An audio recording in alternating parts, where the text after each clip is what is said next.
What's up, guys? Welcome back to Off the Dribble, featuring myself, Ash, and my co-host Chetan. We're back for an in-person episode after a little bit of a break, just to get some more NBA sort of content going, so we can talk about a little more stuff. And yeah, we can just get right into it, right? Yeah. So, the biggest story in the NBA right now, maybe, is probably. the Thunder's dominance to start the season. 16-1. 94% win percentage. If we continue this rate, it'd be a 77-5 record. Pretty crazy. Obviously, we will not win 77 games. Yeah, but it's. I mean, I don't know. Winning it could be possible, man. Just like keep winning like 10, like 12 games, lose one. Keep winning like another 14, lose one. Like it's pretty possible. Like, you guys were down yesterday to the Jazz by like 15 in the first quarter. 18. Go on what, like a 30-4 run. Scored on like 15 possession or scored on like 15 possessions. You basically have to play a perfect game to kind of come back in the first half. So yesterday we went on so they went up 18. We went on a 20-9 run.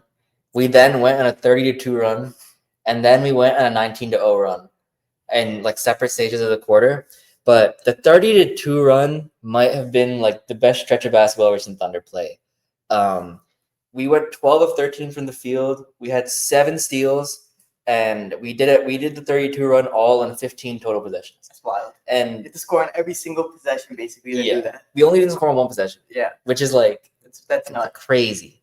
And I mean, bro, like I think this is the best team. This is the best Thunder team I've seen in my life by far. I think we're bordering on some interesting discussions though, because there's two arguments, right? Like I think this is the best defense I've ever seen. But also, if you look at our strength of schedule to start the season, it's in pretty rough. Like we haven't really played any like insane teams. We played the Rockets, and that's really about it.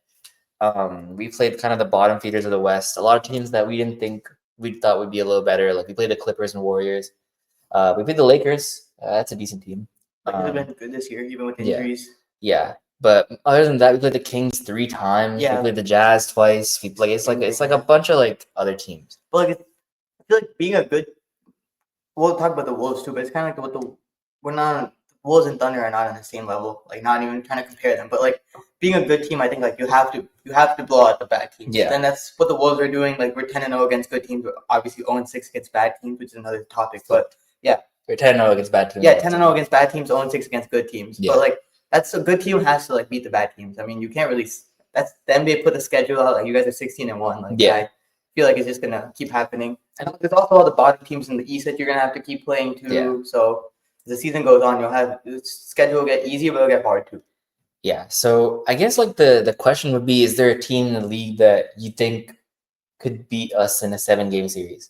That's like no, because 7 games it's a lot. You have to win 4 games. I don't like. I would want to say like we match up good against you guys, but currently right now, like we would get dog walked by you guys pretty easily. We don't have a point guard, so I think that's you like your defense would do numbers on us. That'd be a big thing. The Nuggets again, like Jamal Murray's playing really well with the way he's playing. Maybe they took you guys to 7 last year. Maybe Aaron Gordon's playing like as good as he played in the playoffs llast year too. So like that team could potentially too. That's the one team that potentially could do it, but like I don't think the Rockets can do it. Like I think that it's too early. I don't really see another because I don't really everything else from like 5 to 7. Like the Lakers, I don't have trust in the Lakers yet. Like I need to see it for another like 10 games or something. But yeah, I think it would just be the Nuggets that could potentially do it. Do the Nuggets too, bro. Just out of respect for Jokic, I think. Yeah, like he's so good, but like, can I say something? We're not gonna talk about the Nuggets too much this episode, but I think I'd be more scared of them Mike Porter Jr. than Cam Johnson. Yeah, 100%. Especially the way Mike Porter Jr. has been playing this season. And bro, we said it. Like the trade would the trade wasn't even. Dude, he went on his own like 14-2 run yesterday or the other day to beat the Celtics. People disrespect him so much, bro. It was literally just him. Like he has a lot of like IQ issues. But like off the court. Yeah. But bro, he's such a raw sport. I also used to be one of the people that used to say like, oh, he used to just get the ball and shoot it, but like that's what he's good at. Yeah. So and in the NBA, like a lot of commentators say, like you find like the one thing you're good at, and then you kind of just use that to get playing time. If you're good at that, like just do it. And his shooting percentages are always like pretty decent too. It's not like he's shooting at a bad rate anytime. So And now, bro, he's averaging 20 points a game, Yeah. and Cam Johnson's averaging 8 points a game. exactly. And I don't think Cam Johnson's gonna keep averaging 8 points a game, Mhm. but I don't think him and Michael Porter Jr. are close players. Yeah. And like even like defensively too, like MPJ wasn't a bad defender. Like we talked about that before too in the pod before, but like if they had MPJ, I think it would have been because they would have like 4 people that can get you a bucket out of Mhm. nowhere. Now, like I mean, you're not gonna leave Cam Johnson open. Like I don't think you guys would in this series because like you know that he can make the shots. But like right now, I mean, like I would take you guys in like 5 games. So. Yeah. And bro, I don't need to keep harping on this, but like it should have been obvious because Yeah. they average the same amount of points, but one's the third option, one's the first option. Mhm. Like Michael Porter Jr. is a third option on the Nuggets, giving you 19 points a game. Cam, the first option on the Nets, giving you 19 points a game. And like last season, like I think half the reason they traded him away was like some of his performance in the playoffs. Bro's playing with one hand, one One hand. shoulder. Yeah, like dude, he was wearing like a whole ice pack on his like shoulder when he was playing a game. Like Yeah. that, don't know what you expect from someone, but I mean, you gotta do what you gotta do, I guess. Yeah. I guess last thing I want to touch on, and I thought this question was pretty interesting. But Shea sat out 10 fourth quarters this season out of the 17 games he played. Do you think that helps or hurts his MVP case? I think if you're the number 1 seed by so much already, and he's averaging what he's averaging, I think he'll be fine. But if it gets closer and he's still like sitting and like you have Jokic averaging a triple double, Giannis is averaging like 34 a game or something like that, and like the Bucks are actually like a decent team, then that can maybe hurt his case again, like with the recency bias and people like already some people don't like Shea as a player and like already going back to back is hard again, so voter fatigue. So that's the one possible thing. But you guys have like already like a 5 game or 6 game head start on the rest of the West, so I think that'll help a lot. Can I be honest, bro? He's putting up 32, 6, and 6 on 50, 40, 90. Like that should be an argument. Like he's averaging 32 points a game without playing 7, 8 minutes. Yeah. Like, could you imagine what he'd average if he played 8 more minutes a game? Yeah, it'd have to be like 40. Bro. And he's 50, 40, 90. Yeah, that's like it's crazy, bro. And he's third lead in steals. Yeah. So I don't think steals is a defensive stat. I don't think Shea's even a top 4 defender on the team. But like for comparing it defensively to the other 2 MVP candidates, I don't know. It's gonna get a little uncomfortable. Other than Giannis, like I meant Jokic and Luka, by the way, not Giannis. Yeah. Giannis is different. But yeah, compared to those two, like you, Yeah. you're the defensive player of the year Yeah. compared to those two. Yeah, bro. But we don't need to harp on the Thunder too much. It's gonna be a glaze session if we do that. But let's go the opposite route. Oh. Yesterday, the Timberwolves were up by 8 with 55 seconds to go in the game. I believe the record was 0-341 or something, like something crazy in those situations. It goes, 2 steal, 2 steal, 2 offensive foul. Ant misses 2 free throws. And then Colin Gillespie 2, and then Julius Randle for some reason takes a sidestep. That's another thing. No one talks about that. Jaden was open in the corner. Yeah. He had 3 seconds left on the clock. Like, what are you doing? Yeah. Jaden's shooting. I mean, he was like 0 for 4 that game, like whatever. But he's shooting 50% from 3 during the season. At least give my boy a chance. For all the shit that Ant got at the end of that game, and rightfully so, he missed 2 free throws. Yeah, but Julius also messed Julius turned the ball over, I think once or twice. I think definitely once. Yeah, he turned the ball definitely once, and I'm gonna count the shot as a turnover too. Yeah, bro. That was a really bad look. I had some hope when he like stepped back to the right because it was the same thing he did last season when he made a game winner against the Suns, and I saw it in the air and I was like, yes, it's cooked. It didn't even hit the rim. I was box score watching the game because I was trying to watch the Thunder come back against the Jazz. I just see his turnover. But I think Chetan mentioned this stat 5 minutes ago, but the Timberwolves are 10-0 against teams below 500 and 0-6 against teams above 500. Obviously, to be a good team, you have to beat the bad teams. And the Timberwolves are beating the bad teams. But I think you have to go at least 500 against a good team. Exactly. I agree. And Chetan, a lot of criticism of Coach Finch. Take it away. Yeah, I think, first of all, people are saying like, oh, Ant missed 2 free throws. Half the reason we were down 18 to begin with in the beginning of the game. So half the reason that like we even came back was because of him. He dropped 41. Like finally had a good game after 2 like pretty bad games. I think the current team we have, they get too high on their like emotions. I don't know if you saw like after like Julius Randle got like a loose ball and we call it timeout. They acted like they won a championship, bro. I'm like, bro, you guys are up 6 points with like 3 minutes left. Like, lock. After I saw that, I low-key was like, all right, like this might be cooked. Like, I don't know what's gonna happen now. And then like 3 minutes later, like they go on like a run and everything. But I don't know. Finch called a timeout after the Phoenix challenge after they were down 1. After they were up 1 already. Didn't take a timeout after they scored and were already up after Colin Gillespie scored. So I don't understand that. Another thing, why is Dante DiVincenzo in the game when you have probably, in my opinion, this season is showing people like that he is truly like one of like not a top, but like a very good perimeter defender in Jalen Clark who can easily guard a player like Colin Gillespie. He was giving Devin Booker hell the whole night when he was on him. Like, I don't know why you're trying to get Dante on a stop there. Like, they did a simple like pick and roll action like they did with Austin Reeves when he did the same thing. It was just sloppy play. Like, I don't understand why you don't call a timeout after the first turnover and the out of bounds play. Like, just terrible execution throughout. At least the second one, bro. At least you have to call one timeout at one point. The second steal, like if you turn the ball over by a steal twice in less than 10 seconds, you gotta call a timeout. And I want to point something out. Every time we lose games like this, people always blame Rudy for the times like, oh, he gets put on an island with Luke off a switch. The games like this, when we like fall apart, it's never on him. Mm-hmm. He played a really, really good game throughout the whole game, and then you have and throughout his career, I think it's been known to like not be a clutch player. I don't think he's made a game winner since being in the league. He's made like game like winning shots per se, like 20 seconds left, 10 seconds left. He's missed clutch 2 free throws before, like last season. Against us, I'm pretty sure. Yeah, I think it was against you guys. He missed 2 clutch free throws. So, again, like, we play the Kings on Monday. So, hopefully we can bounce back, get a win there, and that brings some momentum against you guys on Wednesday. But realistically, like, we should – I told you this. I think we should realistically be 12-4, not 10-6. Like, it's only, like, game 16 into the season. Like, I still think we can be, like, the top 4 seed. I don't think that's out of the question. But, like, 2 of these losses, like coming down to like game 80, like when you're fighting for like a home court advantage in the playoffs, these are the kind of games you look back on and you're like, damn. Yeah, and especially a game where like Devin Booker probably had the worst game of the season. 9 turnovers. 9 turnovers, 16 points. You played the defense so well on him. Yeah. Like you got like a game where Ant outscores Devin Booker by 25 points. You got to win that game. You have to win that game. Yeah. But and then one thing I want to give props to is Dylan Brooks. I think.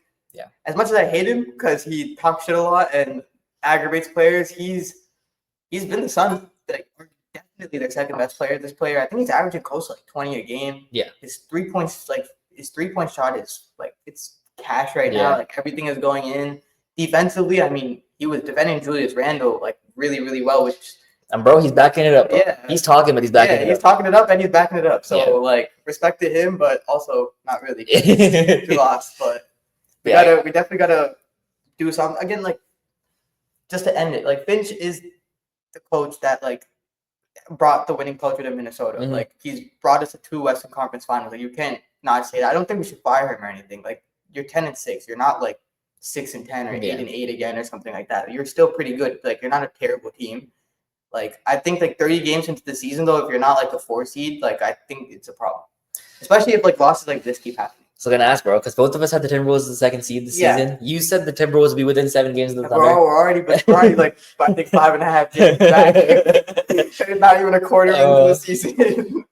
But you said the gap between the 1st and 2nd seed. So you kind of saved yourself a little bit. The Nuggets are close. Yeah, they're like 3 games. It's still like 4 games. 3.5 games. Yeah. But are you still that confident, bro? Because it's 16 games. It is. If I were you, I'd still be fairly confident. We're only like 2.5 games back from the Nuggets. But I think you gotta make a move, bro. We have to make a move for a point guard. That's what I'm saying. That's the thing. But if you want to win this year, bro, I don't think Rob's that guy. Yeah, you can't. The thing is, I think you can't trade. You can't trade Ant, Jaden, Nas, or Julius to do that.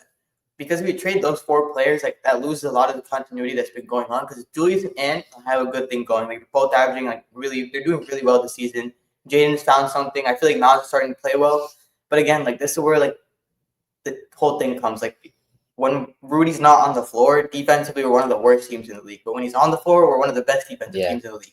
So like offensively, like yeah, you can go ahead and trade him, but like defensively, it's not like a viable solution. So I think the biggest thing to take away from this is we let Na go way too easily.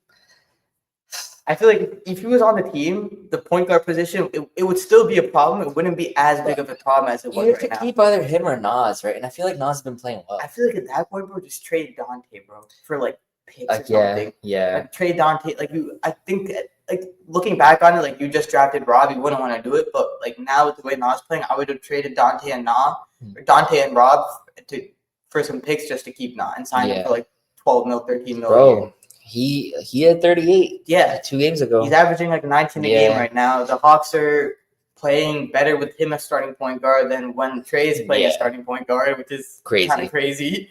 But I think that's definitely one of the key takeaways from the offseason. But again, Terrence Shannon Jr. hasn't been playing, who is the person that was supposed to like fully take over his role. So I want to see how the team is when he comes back. Hopefully he comes back soon. But yeah, we definitely do need to lock in a little bit.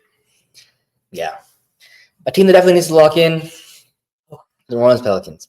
But a bright spot is the last 2.5-ish weeks of Derek Queen. He's averaged around 20 points, 10 assists, which is crazy the last like 3 games. First center with double digits assists, first rookie center with double digits assists since 1987. Oh, wow. Which is kind of crazy.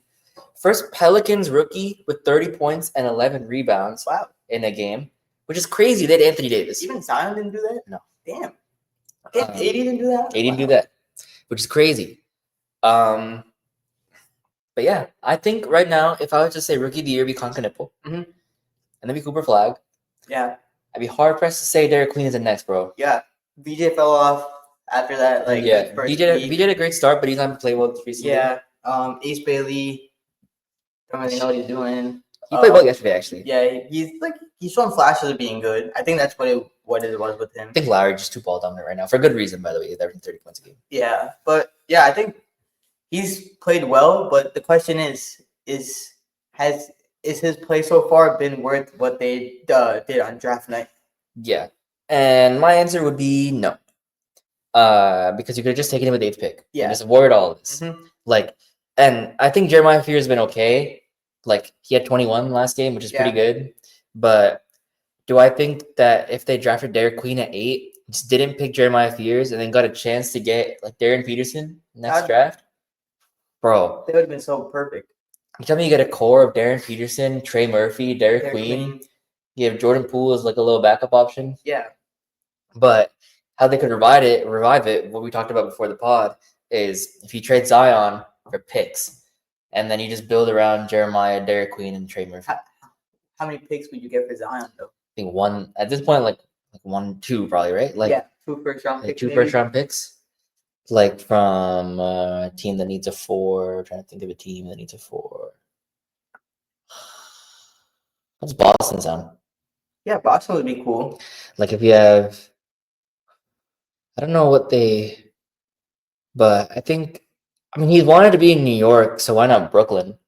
But might as well. Yeah, I think might as well send him to Brooklyn. Yeah, but like a team like that, like a team that can give you like a couple draft picks. Yeah, you can get off his salary, which is huge. You can get more cost-controlled assets. You're gonna end up trading Jordan Poole and Johnny Murray anyways. Yeah, you're not gonna get much, but if you trade him for something, yeah, I think that's definitely what they should do. Like, they say they're trying to like contend like again this season and trying to make the playoffs. 2-14, bro. Yeah, you're already down by 30 points. It's not gonna happen. But like I think they messed up on draft night, like you said. Like they should have definitely not have traded that pick. They should have drafted him at the 8th pick. But I think the answer is trading Zion. Like that's what they should. That's what they should realistically do. It's been 7 years with Zion on the team. They made the playoffs once. He didn't play that playoff. Yeah, he got injured. Yeah, got injured in the play-in. I think. Yeah, he played 41 on the Lakers. What is it? One-time All-Star. One-time All-Star. Like, you would expect him to be like a 3-time, 4-time All-Star by now with the hype end. Like, I mean, he has talent still. Like, I think what did he give you last game? Like 26 and like 10 or something. He always starts off slow. Yeah. But like, he's not healthy. That's the only thing. Yeah. So I think just to save that franchise, you gotta do it. I feel bad, bro, too, because he lost so much weight. Yeah. But right now, it almost looks like he's better when he's Yeah. like, I don't know. But I feel like you got to give the keys to Queen, bro. Mhm. Like, this is like, obviously I'm a bit biased, but I think like you have a really, really cheap, really, really good rookie in Derek Queen, a fairly cheap rookie in Jeremiah Fears, like actually a pretty good contract, $25 million a year, Trey Murphy. Yeah. Pieces like Herb Jones to build around as well. Sadiq Bey's been playing pretty well.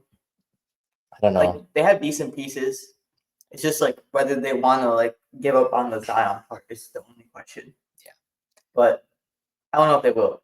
They seem pretty adamant of not. Yeah.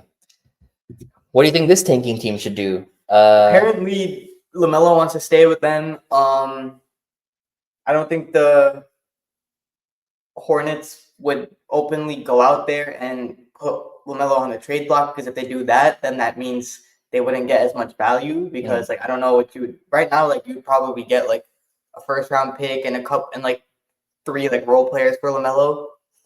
At best, like 2 picks, I think, bro. Yeah, but 2 injury prone. Same as Zion. For just for his sake, I think they should trade him to someone, but I don't think it's gonna happen this season. Like, he's openly already said he likes Charlotte, so I think that's like just like the conversation should like end there with him, I guess. But like a team like the Warriors, in my opinion, could be cool. You think if it was Steph? I feel like Steph can make it work. Steph can make it work. Steph moves off the ball pretty decently. What would the deal be? Kuminga? Yeah. Kuminga. Who else they got? Kuminga. I think you can go Kuminga and Moody, right? Yeah, you gotta Kuminga, Pods. Bro. Kuminga, Pods, and a pick? They're not gonna give Pods away, though. That's the thing. Nah, they're gonna give Pods now, bro. They broke it once. Bro, Lowry's averaging 30 points a game. Yeah. Could you imagine Steph and Larry marketing? They'd actually be kind of decent. Dude. And they didn't do that because of fucking Pods. And they want to give Pods the keys when Draymond... And Pods wants the Warriors to give him the keys when Steph and Draymond retire. He thinks he can be better than Steph. I watched 2 quarters of Pod's first option as the first option on the Warriors against the Heat. Oh my god, man. It was probably the worst basketball I've seen in my life. So sad, bro. I don't know what the hype is, bro. Yeah, I don't get it. Bro, he got voted on the all-defensive team somehow 2 years ago. What? It was Kendrick Perkins put him in the all-defensive team because he led the league in charges taken or something. Like, it was bad. But I don't know. LaMelo on the Warriors is interesting. Everyone always says this because they go star hunting. LaMelo on the Heat. Yeah. Like, I think that's like the most like not realistic, but I think the Heat need a point. They've been in need of a point guard. So you know who else needs a point guard? We do.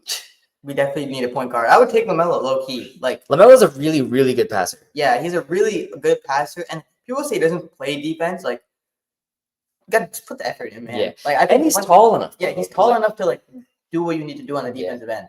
And I feel like once you go on the Timberwolves, like Chris Bench ain't gonna let you not play defense. Yeah, like, it's gonna happen. But who do we have to give up? Probably. Would you give up? Would you trade Randall or would you trade? Yeah. You trade Randall or not? What happened to Nas? I would trade Randall and then start Nas. I would do that too. Because Randall's Randall's been really good to start the season, but I think the issue with like him and Ant is like they're both like super ball dominant. Yeah.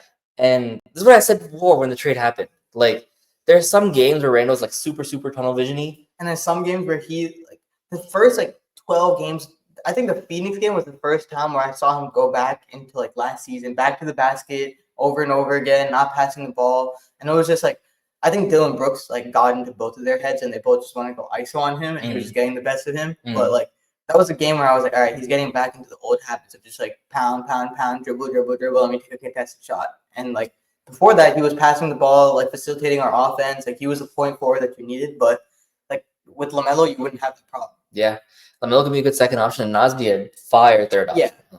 And then you have Jaden. Yeah. Like, Jaden or Nas as your third option. Yeah. Like that's so calm. Yeah. And then I mean, Mike again as you have Dante can slide back to his original like backup shooting guard position. Then you can actually give Rob like proper like backup point guard minutes would probably help his confidence a lot. Don't have to trade Rudy. Still have TS. Ooh, you'd probably have to give up like Rob or Dante in that trade. Maybe give up Rob, but I would give up Dante low key. But I feel like they definitely want Rob. Yeah. It would be Dante and a pick. Actually, I'll keep the shooting. Yeah. I'll keep the shooting off the bench. Give up Rob. So then we have Jalen Clark, Dante, TSJ, and then you insert like Yohan into the. That's a pretty solid bench right there. Like probably better than team you have right now. Man, do that shit right now, bro. Like what? Yeah. I don't know. I think Randall probably hate you guys for representing him as the gulag. Yeah, especially like after like the season he's having so far. But I think you guys would get back picks in that trade. You think so? I think Randall has higher value than LaMelo. Right now, definitely. Yeah. So I think you guys would get back something in that trade. You think I think become good? No, nothing saving that team, bro. I watched that team live. Nothing saving that team. Constructing is hard. He's playing really well. And Kalkbrenner's also playing really, really well. Yeah. Underrated stories is Celtics sold the bag but not drafted. Yeah, he's like fourth in like deep in like rookie of the year voting right now. Very and like I think he's like top 10 in blocks per game in the league so far. He's number one in field goal percentage. You know what his field goal percentage is? 80%. What the fuck? Does this boy only dunk? Yeah, he only dunks. Oh, okay. 80% from the field right now. That's great. That's tough, but yeah. I think if there was a team that would probably try to go after him, it would probably be the Heat. I think we'd be in talks with it about it if we were shopping with Ja. Like I think that's another thing. Like Ja or LaMelo. Like I'm taking Ja. I'm taking LaMelo easily. Yeah, I think Ja just comes with too much baggage. Like even if Ja might be a better player, maybe. I think they're equal at the very least. I mean, like LaMelo he spaces the floor too. Like Ja can't shoot. You don't have that problem of like spacing this and that. Again, like. If you're trading Randall for Ja, like, and you're inserting Nas into the lineup, that does help the spacing a lot. But like with LaMelo in the lineup, like that helps. You don't have to worry about anything. And like Rudy would thrive, in my opinion, with like that pick and roll. I think it would be really good. And I think people say LaMelo plays in isolation a lot. I think he has the ability to play off the ball.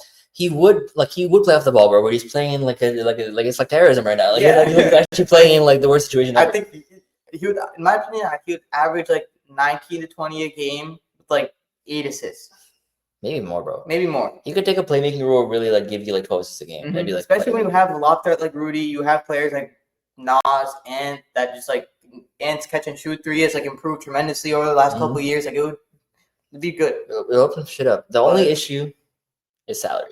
But yeah, how much do you make? 50 mil? You make it bad, bro. Yeah, Dante makes. It might have to be Dante. You'd have to put Dante in the trade. Yeah, it might be Dante in the trade. Not because Randall makes 33 right now. Could be both of them, bro. Dante makes 10, 43. Then Rob probably makes like 6 or 7. For both of them, take Nurkic back. Oh no, bro. Oh no. Hell no, bro. I do not want to get some backup center minutes. No, bro. He's a good playmaker. Dude, I do not want Nurkic and Rudy Gobert, bro. That's my center rotation. I think they still have Mason Plumlee. Yeah, they do still have Mason Plumlee. He was at the Con Knipple house for their fucking thing, bro. Yeah, I saw a video about that shit. But a team that LaMelo actually is oddly most mocked to go to, the Clippers. Yeah. The only reason they probably haven't traded for him yet is because the Thunder have their pick. And right now that pick is projected to be around 7 to 8, which is crazy. We also have the 10th pick projected with the Utah Jazz pick. But James Harden is having one of the best starts to a season he's had in the past 5 years. He's averaging almost 28 points a game. Yep. He just had 55 around 5 hours ago. He's averaging 35 over the last 2 weeks. Should the Clippers say screw the rest of the NBA, we'll just give the Thunder a pick. But we need to rebuild. We need to get the most value we can out of James Harden. He's never gonna have more value than he is today. And just like ship him off, ship Kawhi off, ship everyone off, and just engage in like a full tank and just rebuild and get as many picks as possible. I think they should, but I don't think they will because what are they like 6 and like 10 right now, or something like that? 5 and 11. What are they like 10, 11 seed, 12 seed? Right now they're 5 and 11. They're the 12 seed. Yeah, like they still have a chance to like make a run for like the 8 seed. They are 3 games back of 8. Yeah, like. I think their pride, they have too much pride for them. Like, I don't think they're, like, especially with all, like, that roster and everything, like, I don't think they're going to do it. Again, like, if you trade Kawhi, you're going to get nothing. you'd probably just tell him to retire at that point. As long as Do you guys have control of your draft pick? this upcoming draft, we don't have a pick this draft. No, So I'm trying to think of teams that need point I think the guard. Jazz might have a pick this draft. I'm trying to think of teams that need a point guard because the Clippers would definitely want picks. They wouldn't want unless like they would take Rob. Like I'll give you Rob. they would take like hella salary and like, picks. I think. Oh, then I'll give you Julius and Rob. No, but I think Julius is too good. Actually, Julius maybe, but I think Julius is like the perfect player if to tank. yeah. Like just give him the ball, let him average 25, 26 a game, and that's it. I'm trying to think of it. No, I was thinking Atlanta. Like that would be the team that I think like you trade back Trey. Yeah. Maybe you don't tank fully, but you get 10 years younger at the position. Yeah. You'd have to like Trey like James Harden have more trade value than Trey, I think, right now. Mm-hmm. So I think you'd get back a pick from the Hawks. If you could find a way to give more shit up and somehow finesse a way to get that Pelicans pick, I would trade whatever I can. But I don't know, bro. The thing is, like, I don't think like other teams would also want because realistically, I only think this is probably like Harden's like. Do you think he'll like be this good next season? He could be. What is he gonna be like 36 next year? Yeah, but Steph's like 38 and still playing really well.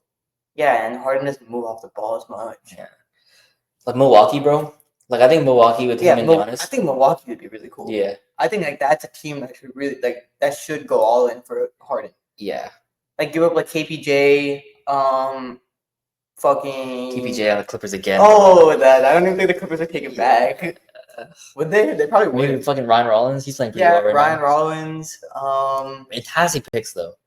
The Bucks probably have some picks. Yeah, if it has to be like if it's the Bucks, it's probably multiple. Oh no, didn't they trade like 4 picks for Dame? Oh my god! But they traded for Dame like 3 years ago. I don't know if traded Holiday and probably like 2 or 3 picks for Dame, probably, right? I have no idea. But I'm trying to think. It had to be picks because they're not going to take players. Yeah, they wouldn't. The Bucks are the perfect situation. Yeah, I think the James Harden and Giannis back to Houston. That would be crazy. Back to Houston, you get back like Jabari Smith and like they have so many draft picks. Yeah, Jabari Smith, Reed Shepherd. Nah, he's not worth both of them. Reed's playing like crazy right now. But I think the Clippers would want Reed.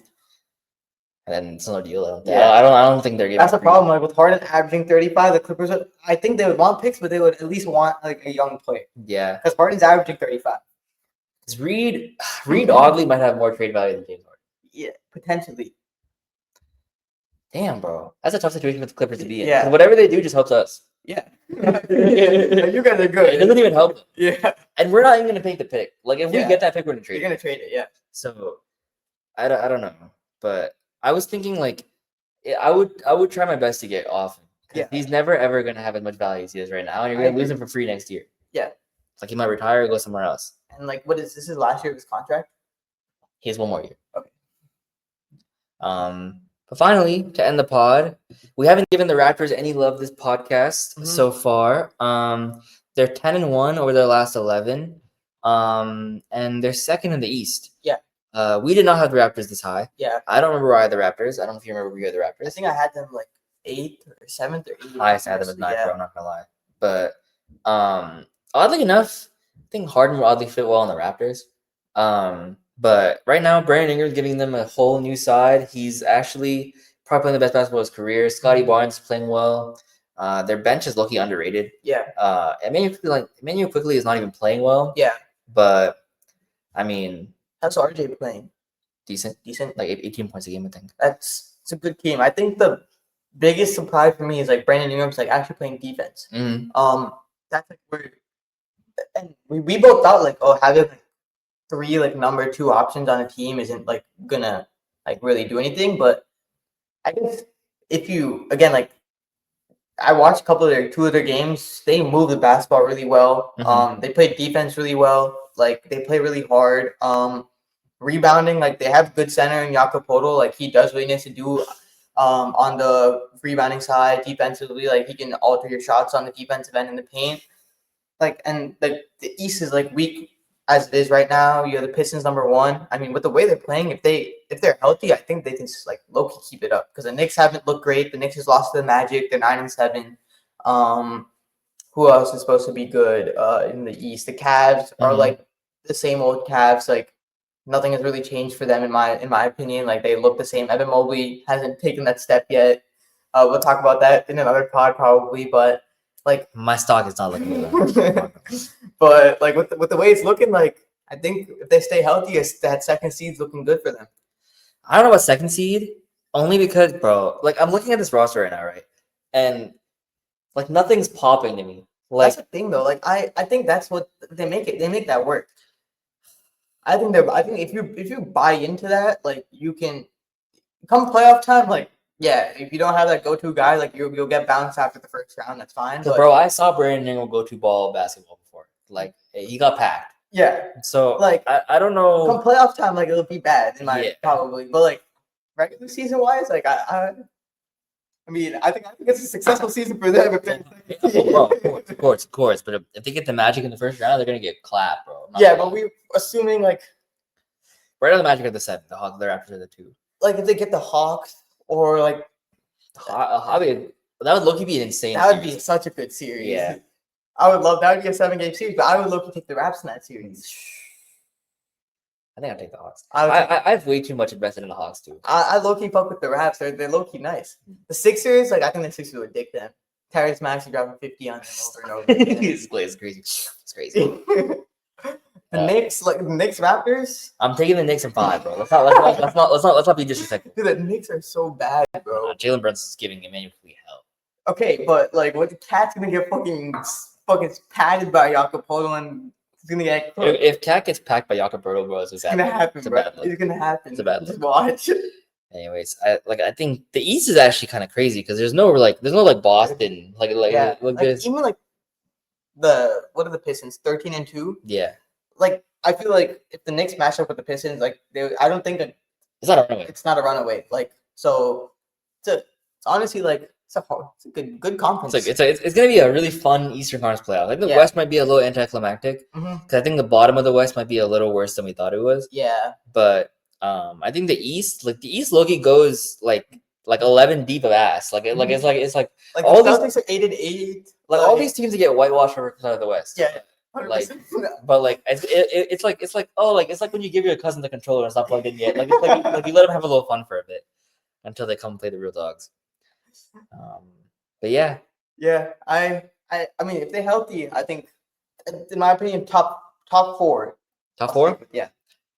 So that's a hot take. I'm gonna say 7, bro. I'm not gonna lie. I think they fell off. But there's no way they keep this shit up. Hell no. It feels like I mean, yeah, they are 10-1 over their last 11 games. It's a little absurd. I don't really know who they played or like if they picked actually. You want to know if they have any notable wins? Yeah. They beat the Sixers. Okay. That's not a bad win. They beat the Cavs by double digits. That's not a bad win. They beat the Hawks by double digits. They dick the Bucks. No Giannis. No Giannis that game? Yes, Giannis. Oh shit. They dick the Bucks with Giannis. Wow. Okay, maybe. Yeah, I thought they would be like I'd see like Brooklyn, then like Charlotte, then Washington. Yeah. That's low-key like not a. It's not bad. It's not bad. Yeah, that's it. All right, fine, 6. Yeah, 1. But yeah, I think we'll see what they do. Yeah, but I think that is all for today. Yeah. Other than that, I don't think we have anything else to touch on. We'll probably be back in another couple of days, like 4 days. We'll probably do one more in-person episode before goes back after Thanksgiving, and then until then, just keep watching the pod, like and subscribe, and then follow us on YouTube, Instagram, and TikTok at OffTheDribble Pod, and we will see you guys next episode. Peace.